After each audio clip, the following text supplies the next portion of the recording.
शुक्रानी की जय। लिंग रूप का कारण सूत जी बोले, हे मुनिजनों, प्राचीन समय की बात है। दारुक नाम का एक बनता, उसके समीप शंकर जी का एक शिवालय था। वहाँ शिव भक्त एक ऋषि तीनों काल शिव का पूजन तथा स्तोत्रों द्वारा नित्य पाठ करते थे। एक बार जब वह ऋषि शिव का स्तोत्रों द्वारा पाठ कर रहे थे, तभी उस दारुक वन में अनेक ऋषि महर्षि हवन करने के लिए संविदा लेने पहुँचे। तभी शंकर भगवान ने अपने भक्तों की परीक्षा लेने के लिए विकराल रूप धारण किया। वे नग्न होकर कामी पुरुषों की भांति हाथ में लिंग धारण किए वहां पहुँचे।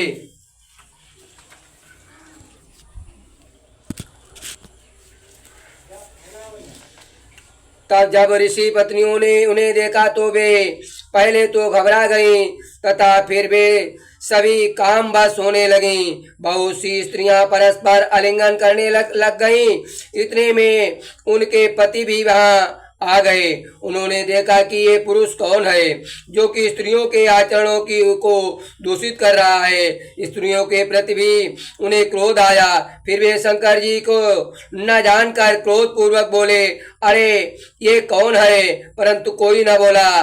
फिर उस नगन ने पूछा, तू कौन है, बताता क्यों नहीं? बार बार पूछने पर भी उत्तर नहीं देता और ये वैदिक धर्म का लोप करने वाला कर्म कर रहा है।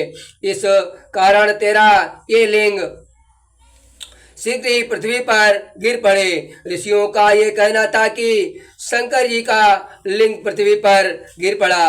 प्रज्वलित अग्नि के समान वह लिंग इधर उधर घूमता हुआ जीवों को दुखी करने लगा। इससे सभी ऋषि मुनि घबराए और ब्रह्मा जी के पास जाकर सारा वृतांत सुनाया। ब्रह्मा जी जान गए कि ये सभी शंकर जी देवादेव महादेव की माया के वशीभूत हो गए हैं। तब ये सब जानकर ब्रह्मा जी बोले, हे ऋषियों, तुमने ये अनुचित कार्य किया है। देखिए सभी पुरुषों मात्र का धर्म है कि मध्याह्न काल में आए अतिथि का सत्कार करें। अब जब तक वह शंकर भगवान का लिंग एक स्थान पर स्थित न हो जाए, तब तक इसी प्रकार उपद्रव होते रहेंगे। यदि तुम संसार का हित चाहते हो तो शंकर भगवान के ज्योतिर्लिंग की स्थिरता के लिए जगदम्बा पार्वती का चिंतन करो, उनकी आराधना तथा स्तुति करो। तुम्हारी इस स्तुति से पार्वती जी ही योनि रूप हो जाए और लिंग स्थिर हो जाए।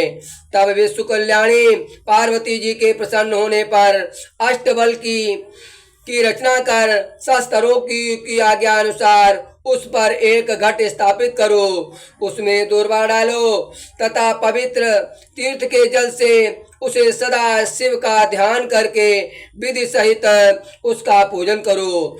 शतरुद्री का पाठ करते हुए इस घट के जल से इस लिंग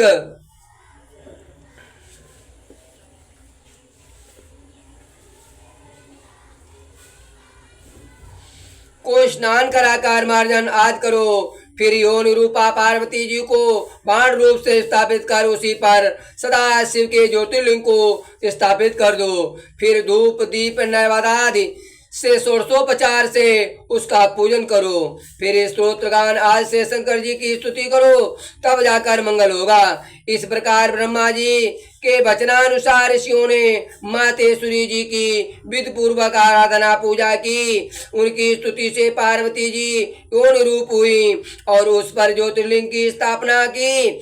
इसके बाद पूजन पाठ किया, तब संसार में मंगल हुआ। वही ज्योतिर्लिंग संसार में हाटकेश्वर नाम से प्रसिद्ध है। इसकी आराधना से सभी लौकिक तथा पारलौकिक सुखों की प्राप्ति होती है।